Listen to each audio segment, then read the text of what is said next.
loves, welcome back to my channel. I'm here with Arielle Scarcella. Hello. We just did a video on her channel about abusive relationships. And how we've been in 7 combined. Oh, yeah. I don't think I've ever really talked about it, but I did a lot on Arielle's channel, so go check out that video. But on my channel, we wanted to talk about the 7 things that we learned on how to be healthy partners in a relationship based on the unhealthy things we put ourselves through. Yeah. One of the first things that you said that makes a lot of sense to me is how to be effective partners. I think what we're taught in this world is that you're 50-50 and you're like searching for this missing half. Yes. Because of that, we're never effectively loving who we truly are as a whole person. You're 2 wholes. Here's what my therapist taught me, and this is huge, and I've been really excited to share this on my channel. This is what lesbians think love looks like. No one can move. There's no autonomy. A lot of straight people think this is love, where there's no connection, but you're still kind of in each other's sphere. And what actually is love is this. Each partner's free to move around. Sometimes you're a little more like this, depending on how busy you are. Sometimes you're a little more like this, but each person is still connected, but they're their own entity. It's not this, because this, I feel like a lot of you will relate to this at some point, because they're like, this is claustrophobic. Emotionally suffocating. Yes. And so this is what I have learned going through a lot of bad relationships and going through a lot of therapy is love. And today we're going to talk about how to be this in your relationships. So the first thing is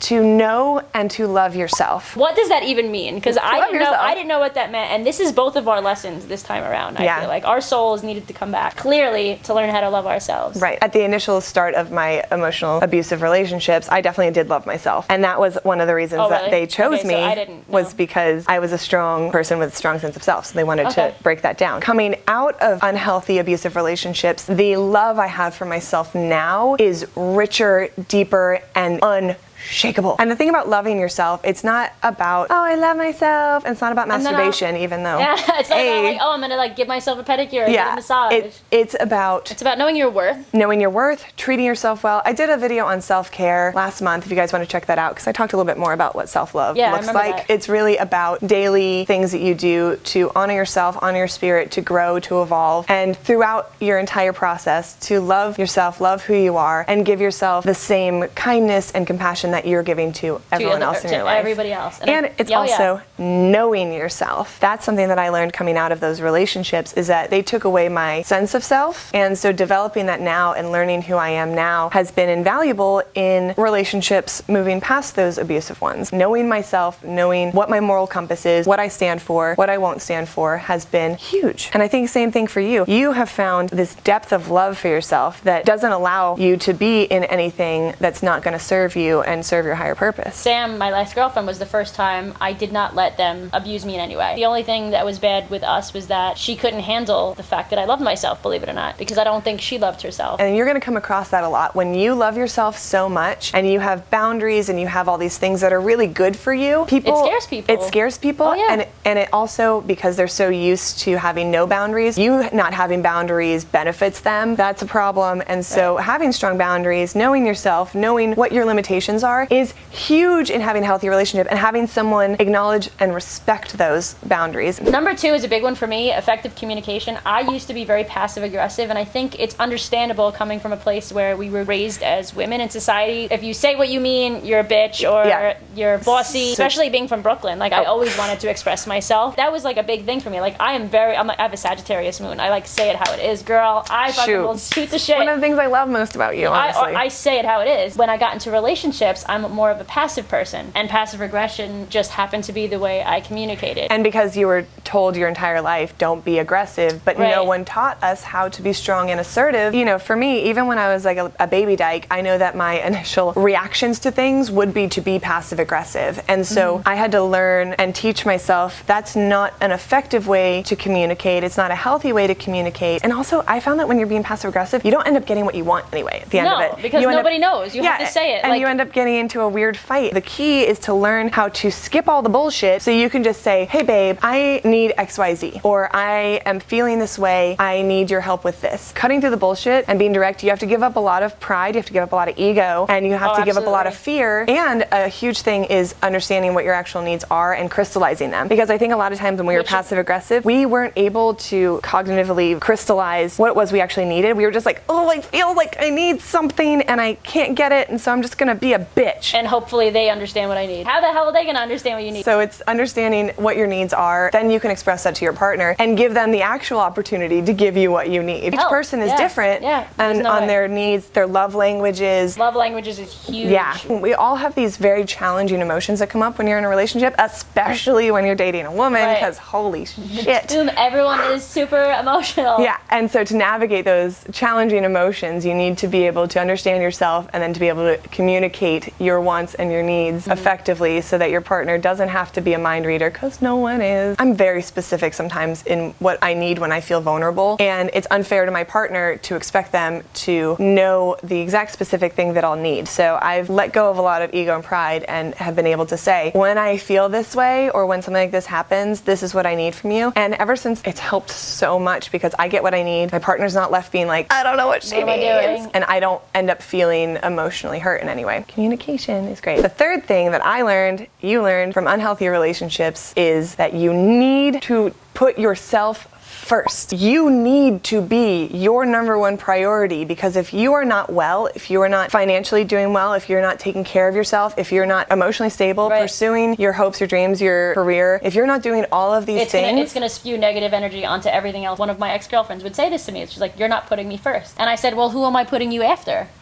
And she would never have an answer because the only person was myself. Right. And it was only to the fact where, like, I wasn't up her ass all the time. And she felt like because I wasn't like this. Because lesbians think this is what love looks like. I didn't love her, and I'd let her be. I let her go. Right. Because you were like, this is what I understand love to be. So that's a huge thing, is making sure that your sense of self and your wants and needs and your day-to-day life is handled and taken care of, that you're doing the daily self-care to be a fully brilliant, beautiful, bold human so that you can be the best partner. And then you meet your other whole self. Right. Somebody else that's whole. And then you both are like, wow. Number 4 is big for me, because if I sit here and tell you that I thought any of these people that I dated in the past were the one for me, I'd be lying. Because I knew they weren't the one for me, and I still stayed with them. Every single one of those people were terrible for me, except the last person. Right. And the reason I stayed with them is because, as I talked about in my breakup video, I tend to see potential in what somebody could be. And one of my favorite new quotes that I learned is, when someone shows you who they are, believe them as they are, see them for as they are, trust your gut. Trust your instincts, your higher self talking to you. And we knew when we were in those abusive relationships that something was wrong. Oh yeah, even if it's just a feeling, because that's all that energy is a feeling. It's a feeling, It's a feeling. You know when your energy isn't aligned and you don't feel whole anymore, if you feel incomplete in some way, and off center. If you feel off center in some way, you know that their energy isn't compatible with you, because it's draining you, it's bringing you down, which is what we call spiritual vampires, which is very much a narcissist or a sociopath or someone that's just abusive, right? One quote that I heard recently that hit me so hard, I was like, damn,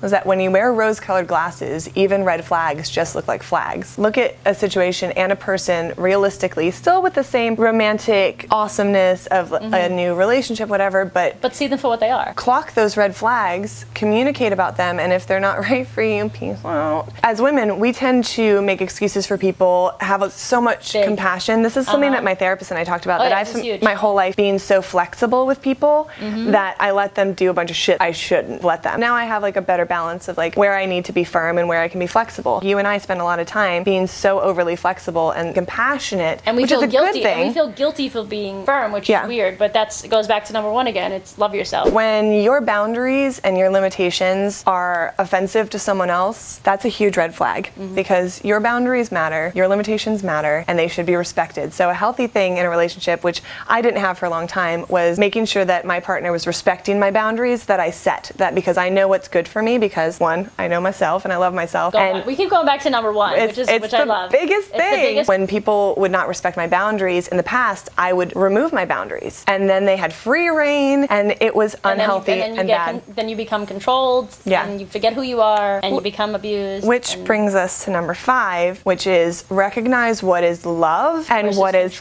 control. Again, in my past relationship, they thought that love was control. Thank God, like I said, I've learned that lesson already, and I think Sam and I I were on different levels. When she wanted to go out and party and I let her, she saw that as me not caring, when it was, no, I do care. I want you to enjoy and be yourself. Right. And You and I I talked trust you. about her past relationships where she was very much this, so she really believed this is what love looked like. 100%. That's okay. And that's okay. But like, that's not where I'm at, and that's not what I think love is anymore. It's release. It's If release. you love someone, let them go. And when you feel free in your relationships, not free to cheat, not free to do it, but when you feel free to pursue your career, to go hang out with your friends, to do things like that, that is love. One of my exes said that, you know, she wanted to basically be my world. She didn't say it in those exact words. And I could have done that healthily at this point in my life. I don't think she could have done that healthily. Well, here's the thing is that no, being there for somebody and is not the same thing as making them your world. Let them be a wonderful, beautiful addition to an already vibrant, awesome world that you've been cultivating. Your partners wanted you not to be there as a partner. Your girlfriends wanted themselves to be your entire world, everyday focus, your all the things, so that everything in your life had to take a back seat, and that's not healthy. Like, to the point where I spent 10 days with my ex. I came home, I spent a day with Maya and her son, and she got mad at me that I didn't text her for 4 hours that day or something. Like, I hadn't texted her. I just spent 10 days with you in a row. Yeah. Didn't see my mom, didn't see anybody else for 10 days, and you still need me to be up your ass. And it's like, okay, like, this is becoming an issue then. And that's not love. But that's what lesbians think love is. And that's unhealthy, and that will be the demise of a relationship and could end up being detrimental emotionally to both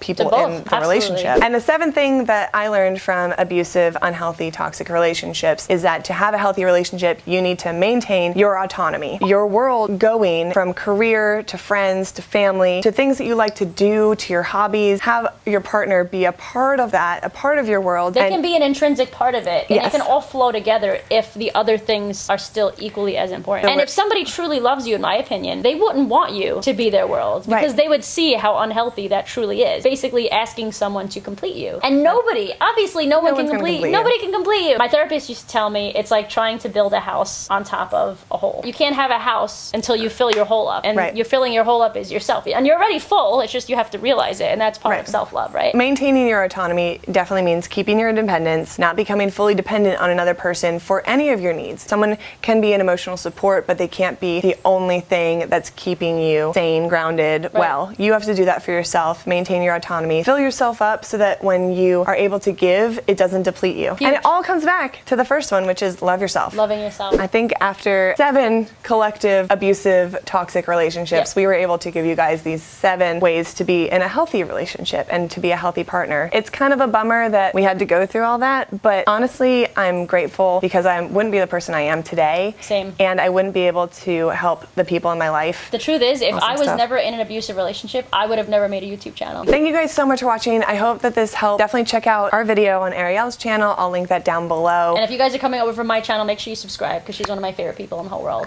And I adore her. I love you. Thank you guys so much for watching. We love you, and we will see you in our next videos. And we love ourselves. And we love ourselves up top. Bye, guys. Bye.